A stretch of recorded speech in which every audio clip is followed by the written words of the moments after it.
En este preciso kilómetro de la autopista principal está tu animita. En la berma sur se eleva el Cerro de Peluches como una grotesca instalación en permanente construcción. Más de alguna vez me he preguntado qué haría ese artista visual, Cristo, para envolver con una sábana inmensurable esta descomunal montaña de escombros. Si él pudo cubrir islas completas con ese tejido flotante rosado, además podría arreglárselas para acorralar a todos estos animales falsos y taparlos con una infinita lona de algún color un poco menos desagradable que el rosado, comillas. Esta nimita corresponde a Ingrid, la niña hermosa, y es el comienzo del libro del que hablaremos hoy en este capítulo del Traficantes de Cultura. Succión de nuestro invitado Nicolás Poblete Pardo, una novela editada bajo la editorial de Cuarto Propio y que muy amablemente ha aceptado conversar con este podcast. Nicolás, muy bienvenido. Gracias por aceptar esta conversación. No, gracias a ti por invitarme. Muchas gracias. También decir para quienes no nos están viendo o nos verán a través de nuestras redes sociales, Nicolás Poblete Pardo, autor de las novelas Dos Cuerpos, Réplicas, Nuestros Desechos, No me ignores, En la isla, Cardumen, Si ellos vieran, Concepciones, Sinestesia, Dame pan y llámame perro y Subterfugio, de los volúmenes de relatos, frivolidades y espectro familiar. Creo que de hecho lo tengo aquí. Espectro familiar, editado por Seibo, la edición de Seibo. ¿Qué más? Y del poemario en inglés Swinging the Wedge. Nicolás obtuvo su PhD en literatura hispanoamericana en Washington University en St. Louis y además de hacer clases de literatura, es traductor y colaborador estable del diario Cine y Literatura, de la revista cultural La Panera y de la publicación valenciana Ucrónica. Y irnos directo, Nicolás, a la idea. Cuando me han visto personas NN en la calle, que me han visto leyendo el libro, que les ha parecido, que la portada les ha parecido curiosa, que dice mucho y a la vez no dice tanto, y yo les hablo de que la novela toma, de alguna forma, el mito o la historia de la animita de la niña hermosa. La recordarán quienes nos ven y nos escuchan. Hay que colar dos preguntas en una misma pregunta. ¿Cómo nace la idea del libro? ¿Y por qué tomar como hilo conductor la historia de la niña hermosa? Mira, la idea inicial surgió hace años atrás. Yo estaba haciendo clases en una universidad y en un curso de lengua y literatura inglesa, una de las tareas que tenían que hacer ahí los chicos de tercer año era así, era llevar un monumento nacional o un lugar simbólico de tu región o que te representara a ti, que fuera simbólico para ti, importante para ti. Y yo no tenía idea de esto. Y una alumna, una chica, llegó con esta información, con este monumento que era el altar, la nimita de la niña hermosa, que era un lugar muy importante para ella también. Ella también iba para allá y qué sé yo. Entonces llevó un PowerPoint con las imágenes y empezó a explicar qué ocurría ahí, por qué era importante esto. Esto fue hace varios años atrás. Y a mí me impactó mucho eso por lo que simbolizaba, por el hecho de que este sí que puede considerarse un monumento realmente, a pesar de que un monumento móvil, porque después fue relocalizado. Pero me pareció súper chocante como imagen y como porque la imagen que tiene, es decir, incluso se ve desde arriba, ¿no? Es como una conformación geológica a estas alturas, con rumas y capas de peluches, no solamente de peluches, pero de una infinidad de objetos. Entonces a mí me pareció muy impresionante como escenario, como literalmente como escenario en el sentido teatral, y ese fue el primer germen, por decirte. Y luego esto poco a poco se empezó a transformar en una investigación y luego en una narración.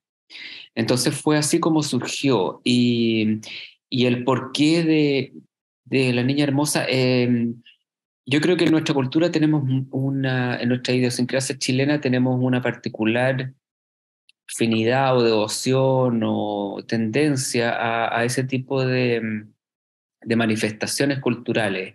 Las animitas son algo que, tú sabes que años atrás, Oreste Plat, que es un historiador emblemático de nuestra tradición, habló de las animitas, hace muchos años atrás. Ya en ese entonces era una preocupación histórica como cultural, ¿no? Como parte de nuestra idiosincrasia.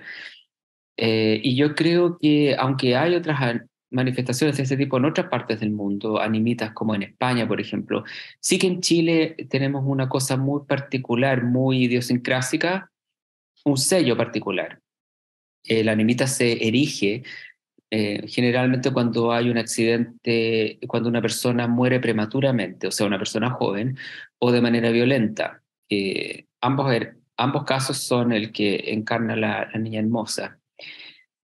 Pero esta novela no tiene que ver con ella como persona, porque, bueno, el nombre original de ella era Astrid, y la verdad es que yo no tengo idea cómo era ella, ni quién fue ella, más allá del mito popular. Y sí que siento que habría sido una ofensa, una falta de respeto hablar de una persona que sí existió. Entonces lo que yo hice ahí fue más que nada agarrar ese escenario. De hecho, ella no aparece más que un par de veces en la novela. Ni siquiera alcanza a ser un personaje, es más bien como un vórtice hacia el cual todos confluyen, como en ese sentido la succión como de un hoyo negro que atrae hacia sí todo tipo de peregrinos en este caso, ¿no? Que van en esta peregrinación a su altar. Entonces, esos dos elementos fueron clave para empezar a articular la narración. Y yo, ¿sabes qué? A diferencia, yo sí tomaría a Ingrid, como está la niña hermosa del libro, como un personaje. Es un personaje silente, a excepción de ciertos párrafos, pero es un Mm. personaje que en el fondo es como habla sin decir mucho, sobre todo en esta relación que tiene la protagonista, Sarai, porque de alguna forma le está hablando a ella.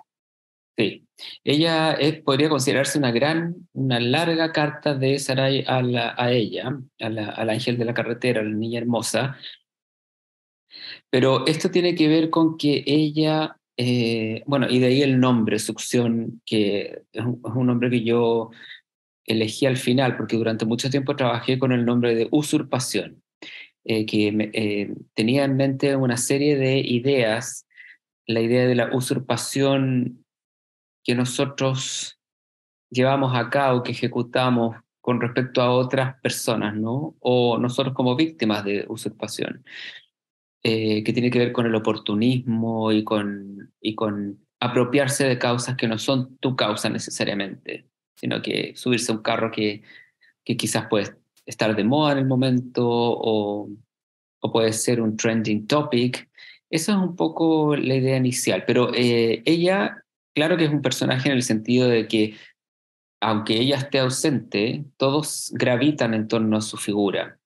Solamente la vemos a ella en un par de ocasiones y las veces que la vemos, ella es descrita como una persona sumamente amorosa, cándida, buena onda, una persona con ángel, una chica encantadora, muy buena onda. Porque por supuesto yo estoy haciendo una inspiración, no es ella, no tengo idea cómo fue ella.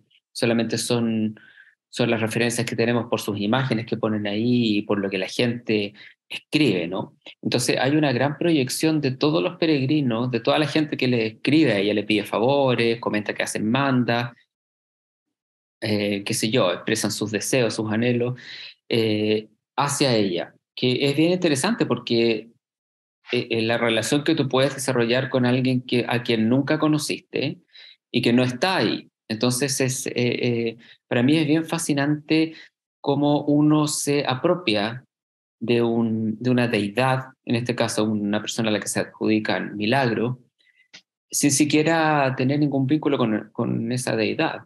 Entonces, por ahí fue el origen del texto inicial.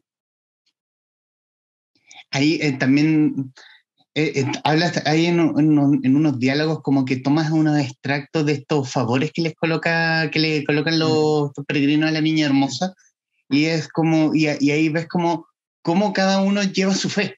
Sobre todo gente que a lo mejor, gente que no cree, pero cree en la niña hermosa.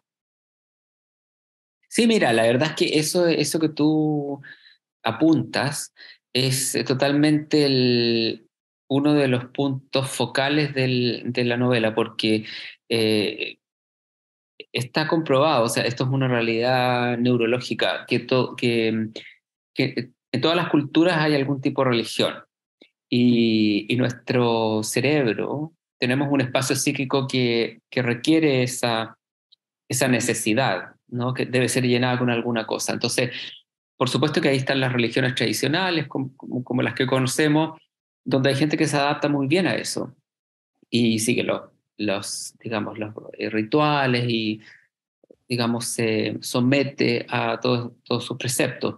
Pero hay otra gente que no necesariamente se siente identificada con ninguna religión, pero el espacio, digamos, esa necesidad espiritual igualmente está ahí, ¿no? Permanece ahí. Entonces uno ve cómo se acomoda cómo es capaz de llenar esa necesidad. Entonces ahí entra la espiritualidad, porque la diferencia entre espiritualidad y religión es que en la religión tú tienes las respuestas, ¿no? Si, por ejemplo, si estás en un duelo, sabes exactamente qué paso seguir, mientras que en la espiritualidad tú estás buscando, es más un cuestionamiento. Entonces yo creo que manifestaciones de este tipo, como animitas, como que se cruzan, hay un cruce entre religioso, pagano, supersticioso, es como un sincretismo cultural bien rico, culturalmente hablando. Estas manifestaciones vienen a llenar necesidades que no cualquier persona puede satisfacer con las religiones convencionales. Eh, entonces yo creo que por ahí va la cosa. Estos extractos que yo pongo ahí, que tú describes, tienen que ver con eso. Mucha gente acomoda su realidad a esta deidad, a este ser sobrenatural. Realmente eso es lo que es, porque dicen que ella brinda milagros, concede favores, etc. Entonces si tú lees lo que la gente pone ahí, los extractos que hay ahí, son algunos muy descabellados, son una mera proyección de esta persona que está pidiendo algo a alguien a quien nunca conoció, o le exigen cosas, ¿no? En un momento en la novela, la madre de ella dice: ¿por qué le piden y le piden y le piden a mi hija? ¿Por qué? ¿Hasta cuándo? O sea, y es una manera de hablar de esta insatisfacción o esta necesidad, este hambre de, de espiritualidad, finalmente.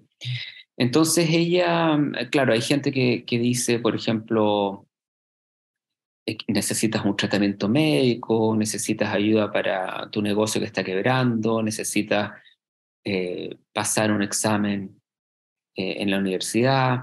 Y después hay otra gente que dice: yo nunca te he pedido nada y jamás te voy a pedir nada, yo solamente quiero saber que tú estás acá, estás bien, y eso es todo lo que requiero de ti. Vengo a verte una vez a la semana y ese es mi vínculo contigo. Entonces, para mí es fascinante ver cómo cada uno busca su lugar espiritual, que en otros contextos lo podrías llenar con otro tipo de cosas, ¿no? Con terapia, con arte, con qué sé yo. Así que con meditación, alguna gente. Entonces, por ahí va lo que tú apuntas. Quiero poner un poco en pausa a la niña hermosa propiamente tal e irnos al tono del libro, porque el Mm, libro también habla de la pérdida, habla del duelo, pero hay una línea en la que tocas donde el libro es tremendamente paródico, incluso mm. gracioso en ciertos momentos. En el desarrollo del texto, cómo fue que tomar dos temas serios Mm. que tienen una carga importante y tomarlo desde otro punto de vista, desde otro Mm. lado? Exactamente, mira, eso era exactamente lo que yo quería hacer, porque a pesar de que surge de una tragedia, no quería yo hablar en un tono melodramático ni lacrimoso. A pesar de que la novela parte con el epígrafe de María Luisa Bombal, de su novela La Mortajá, que es una novela básica en la literatura chilena. que se ancla tiene un tono más nostálgico, modernista, un poco más melancólico. Pero la idea de ese epígrafe de la Mortajada que dice: ningún gesto mío consiguió jamás lo que mi muerte logra al fin, que es esta idea de que es muy triste que solamente tienes alguna reacción cuando estás muerto. O sea, a mí no me va a servir de nada como protagonista de esa muerte. Esa es la idea un poco, ¿no? Que se activa la realidad una vez que mueres. Y eso también tiene que ver con legalizaciones de todo tipo, ¿no? Cuando tú ves frecuentemente que se, agiliza, por ejemplo, una ley que ha estado estancada, por decirte, en el Congreso, por el hecho de que hay una catástrofe, ¿no? Aunque sea una realidad súper urgente. Si no hay algunas muertes, no, nadie la toma en serio. Entonces, eso por una parte. Pero por otra parte, el tono para mí fue muy importante porque, como te decía, no quería hablar de esto en términos dramáticos, sino transformarlo en algo más teatral, que en un minuto pensé que podía transformarse en una obra de teatro el texto por la forma en que se trabajan los materiales ahí, que es muy, como dices tú, paródico. Entonces, claro, ella desarrolla este tono que es bastante ácido, está muy cercano al sarcasmo y, y ella no es muy consciente de esto, la protagonista, ¿no? Sarai, que es una mujer de 26 años, profesora en un gimnasio, ella es profesora de spinning, es de la clase alta, entonces tiene ese tono de la clase alta que no tiene por qué pedirles disculpas a nadie, un poco es la idea. Eh, entonces yo cuando revisé la novela después en lecturas posteriores, porque tú sabes que eso es un trabajo bastante largo, me reí bastante escuchándola. Yo no conozco a nadie así y entonces fue un trabajo de creación de un personaje bien único, siento yo. Entonces creo que ella tiene un humor, ella no es muy consciente de eso, no es esa gente que trata de hacer broma para que los otros se rían, sino que su modus operandi es muy desfachatado, muy deslenguado, muy ácido. Entonces, eso provoca cierta perplejidad y risa también. O sea, es cierto cómo lo tomo porque en el principio del libro como que me desconcertaba un poco, no es como que me cayera mal de alguna forma, pero Sarai me desconcertaba, pero después uno como que le toma cierto, no sé si aprecio, cariño, pero como que vas de la mano con ella y terminas entendiendo esta visual del mundo que tiene, sobre todo al querer ayudar a la familia de Mm, Ingrid, mm. la niña hermosa del libro. Claro, ella exactamente es una persona que uno no es un personaje querible como un personaje como podrías leer en una novela más comercial, por decirte, donde gente que tiene encargos de novelas que le piden este personaje tiene que tener determinadas características, no puede ser una persona muy pesada o, no sé, o por decirte racista o homofóbica, lo que sea, ¿no?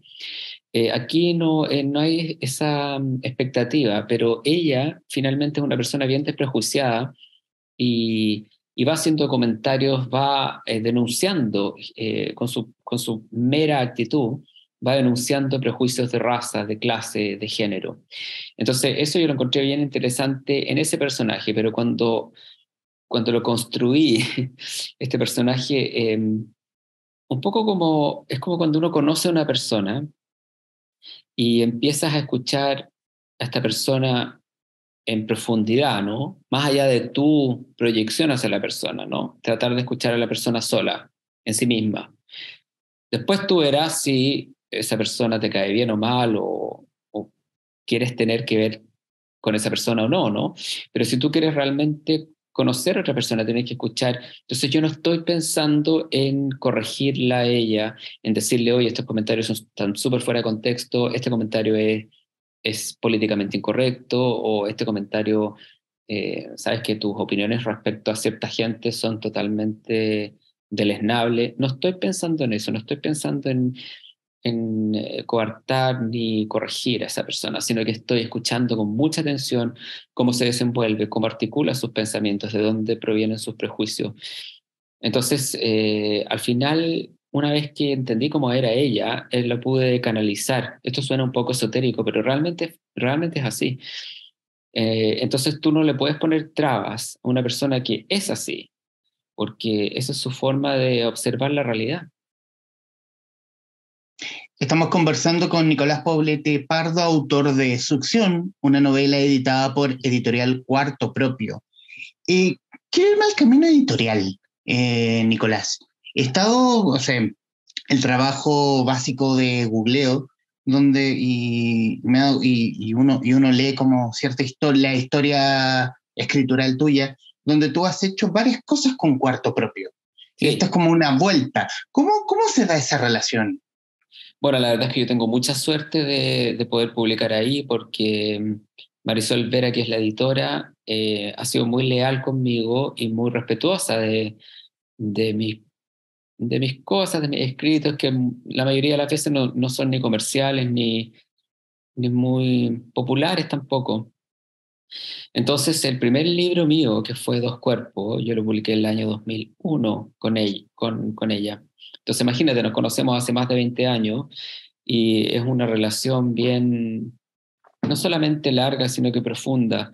Entonces, yo tengo mucha gratitud con el hecho de que respeten mis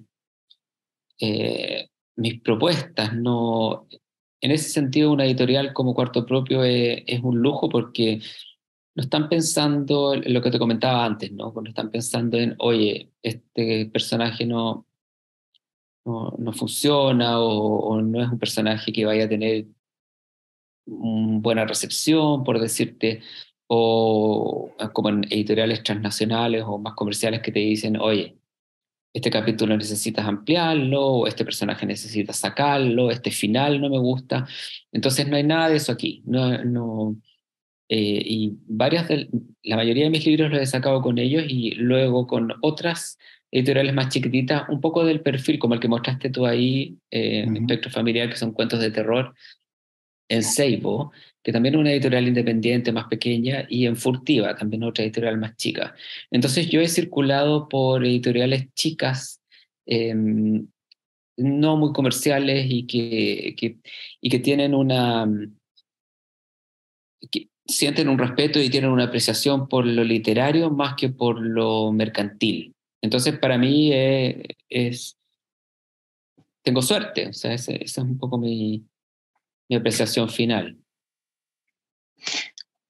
Bueno, termina siendo una edición muy bonita, sobre todo, Mm. bueno, tomando en cuenta la misma portada, eh, eh, la textura de las hojas, se ve un libro como producto, Sí, comillas, sí, se ve un producto firme.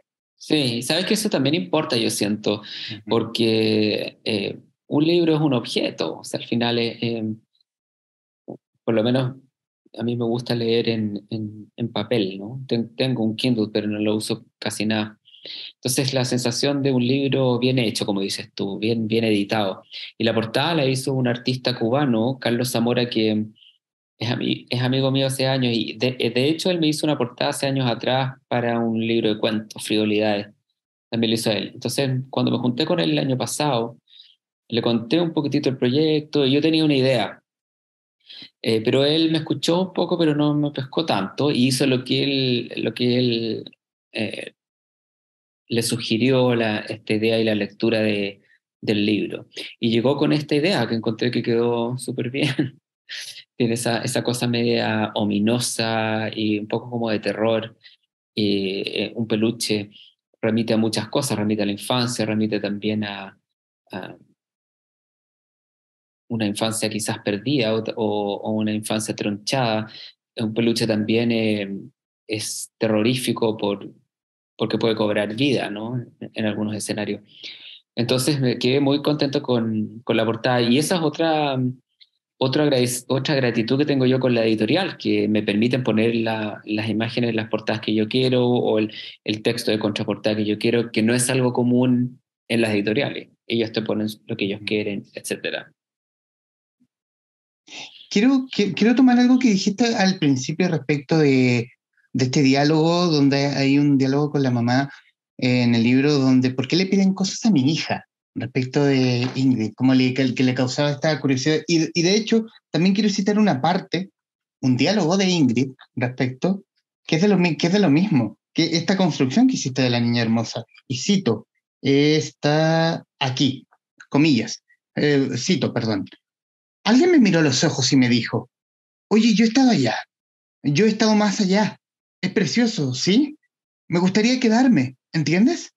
Pero yo no puedo quedarme allá mientras tú sigas rezando para que yo me quede contigo acá. No puedo eso, ¿entiendes? Así que esto es lo que te quiero pedir. Tus rezos me están impidiendo mi salida.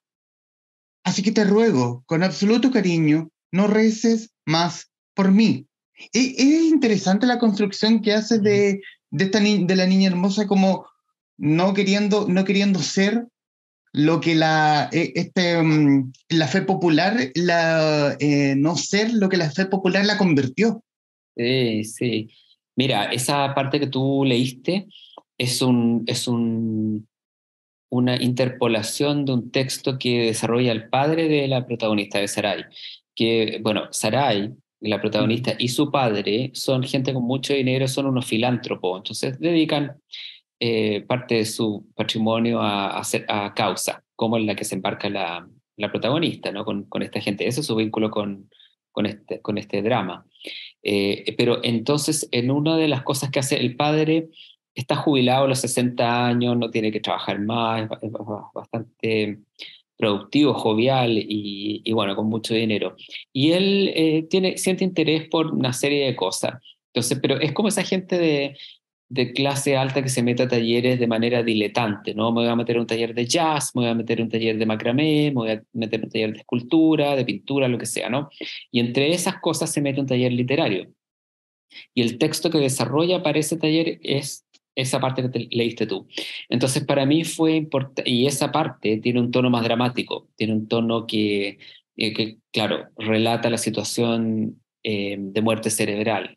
Es un poco lo que a mí me sirvió mucho, un libro que estuvo de moda en los 70, que yo leí hace años atrás, estaba en mi casa, Vida después de la vida, que es un libro muy influyente en su época, fue un bestseller y fue traducido, qué sé yo, un libro que ahora probablemente se categorizaría como autoayuda, donde el autor, que es apellido Moody, Ryan Moody creo que se llama, Brian Moody, hizo una serie de entrevistas, testimonios, recopiló una serie de testimonios de gente que sufrió muerte cerebral.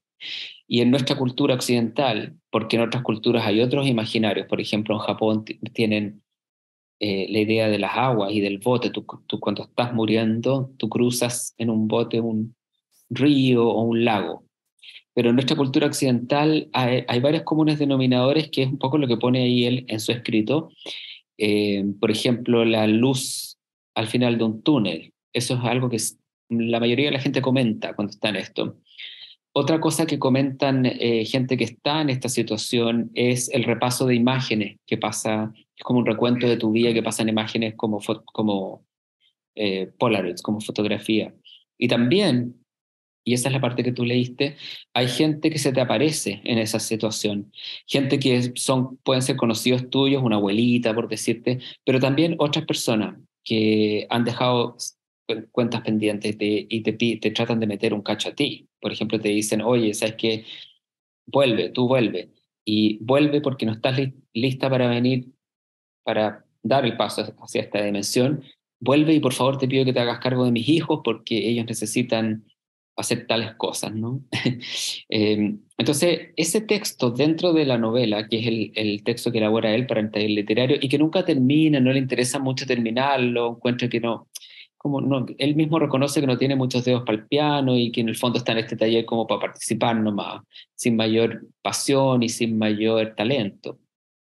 Entonces, para mí fue importante meter ese texto porque es una forma de hablar de una subusurpación. O sea, yo agarro este material y que es una muerte y lo transformo en un material para mi taller literario. Entonces es como una apropiación de una causa, otra apropiación y otra succión, lo que hace él en este taller. Como que encontré como interesante poner un nivel más narrativo, en otro tono, en otro registro, dentro de la gran succión que es la novela en su totalidad. Es interesante la construcción, ahora que tocas al padre de Sarai, de cómo llevan esta batuta, que son, sobre todo que son mujeres muy fuertes. En algunos casos quizás también llevan la batuta de ser el hombre de la casa. Eh, y versus los hombres que son como una figura más esporádica, que tienen una participación importante, pero que no son relevantes en el diálogo que hacen.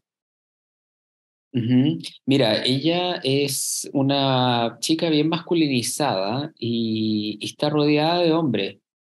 No hay más mujeres, salvo su amiga del gimnasio Marcia, pero es una relación un poco más distante.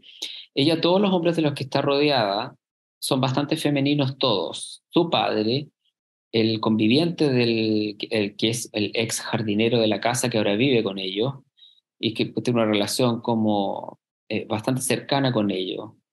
Y el novio de ella, Genaro, todos ellos ella los controla a todos. Por ejemplo, todos ellos se han hecho la vasectomía, cosa que ella valora muchísimo.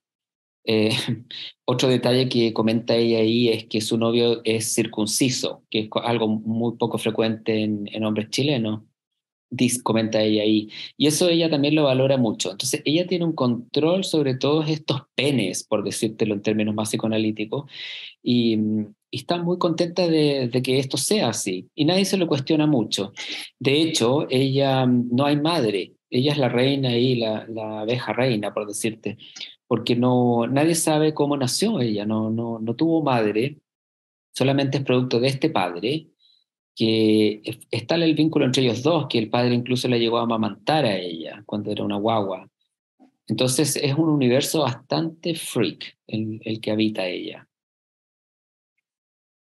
Bueno, algo dice que Sarai, el significado del nombre es princesa o mujer de fortaleza. Tiene eso durante el transcurso del libro. Uh-huh.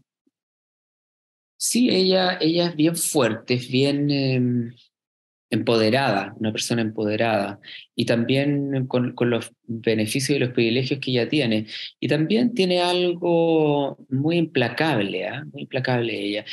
Yo no fui muy consciente mientras lo escribía eh, de esto que te comentaba antes, de que ella es producto solamente de un padre, pero después algo había ahí en el proceso, porque mi tesis doctoral fue sobre monstruosidades.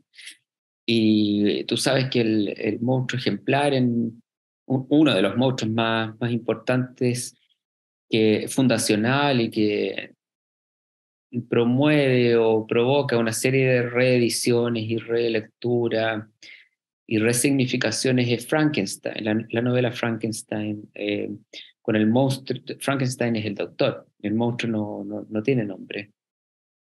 Entonces ahí tú ves en Frankenstein que el monstruo es hecho por un hombre, por el doctor, que se encarga de buscar miembros, ¿no? Él va a buscar miembros de distintas partes de cuerpos, miembros en un cementerio, y luego les insufla vida con electricidad.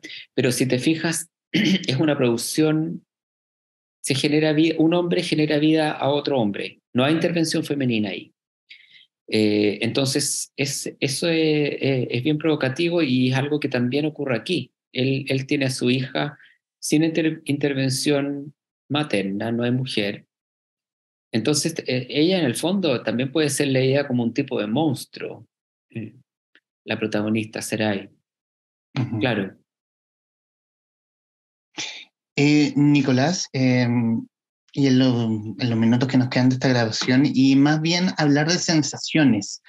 A ti como escritor, ¿qué sensación te deja Succión? Mira, yo me quedo con una sensación teatral, porque creo que esto perfectamente podría ser, porque contrario a otras cosas que yo he escrito, como la última novela, Subterfugio, que es un thriller psicológico, donde es muy importante la trama y la resolución de todos los eventos y el desarrollo de los acontecimientos y que hay un misterio y una articulación más formateada en el sentido del género, ¿no? Ahí es bien importante la trama. Acá es una novela de voz, como la describo yo, porque la voz narrativa se impone de manera muy vehemente, muy invasiva. Entonces la sensación con la que me quedo yo es de como una especie de teatro, un gran teatro. De hecho, una de las obras que leí mucho teatro para encontrar el tono, como a modo de investigación, y una de las obras que releí, que es bastante, es un clásico del teatro, es Pygmalion, de George Bernard Shaw. La versión posterior, que probablemente es la más conocida, es My Fair Lady, donde sale esta florista. El personaje es Eliza Doolittle, y es una mujer de clase baja, con un acento cockney inglés, esto en Inglaterra, una florista que es muy, digamos, de clase baja, con un acento muy, muy popular, y llega a las manos del profesor Higgins, cuyo objetivo, el objetivo de ambos, es que ella pase por una mujer de la alta sociedad, con un inglés perfecto, mejor que el de la reina. Entonces le enseñan modales, le enseñan a pronunciar, le enseñan a expresarse, le enseñan cómo desenvolverse en una situación social. Entonces, el teatro, tú sabes que es muy, eh, bueno, el teatro te permite la parodia, obviamente, pero al mismo tiempo el teatro es un género artístico que es muy político. Tenemos tantos ejemplos de teatro político en la historia del teatro, de la dramaturgia, eh, el teatro social, el teatro. Bueno, imagínate, tantas obras, desde Artaud hasta Griselda Gambaro en Argentina. Ujú. Entonces esa es la sensación final, como una cuestión más teatral y de voz. La voz me queda dando vueltas harto, porque si piensas en la trama, no, es rápidamente resumible, ¿no? La trama no es tan relevante como la voz de Sarai, que es una persona bien única, siento yo. Sí, y tomando lo que te dije hace unos minutos, que es un personaje que al principio como que desconcierta, pero a la vez uno le toma cierto cariño y de alguna forma también la misma Sarai toma ese ciertos sentimientos con la familia de Ingrid, con Betty Mm, sobre todo. mm, Esa forma que tiene cierto sector social mm, de yo te voy a ayudar, pero te voy a ayudar a mi manera. No voy claro, a hacer nada que tú me digas. En el fondo, yo te voy a moldear. My First claro, Lady, como sí. lo mencionas.